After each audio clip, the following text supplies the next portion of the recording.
भाई हमार रुआ सबके घुमाओ तनी आज ललित बस स्टैंड के पंडाल काहे कि सिवान जिला में आ गइल बा बारिश।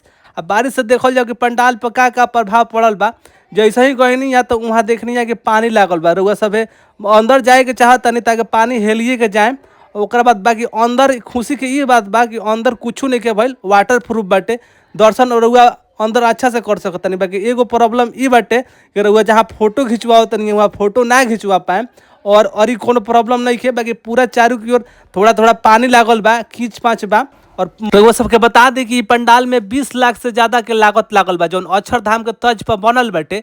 आ लोग में बहुत निराशा बा जौन बारिश आ गइल बाटे। तो रउआ सब मेला घूमे जाई तो बहुत सावधानी से जाई, काहे कि बारिश आइल बा, करंट लागे के चांस ज्यादा बा। जहाँ खुला तार बाटे वहाँ से दूरी बना के रही, और नाशा करे वाला लोग से तो एकदम दूरी बना के रही, काहे कि अब की बार मेला में स्माइकर और ज़्यादा नाशा करे वाला लोग पूरा एक्टिव बाटे। मेला घूमी बाकी सेफ घूमी, इहे आज के ताज़ा खबर बा।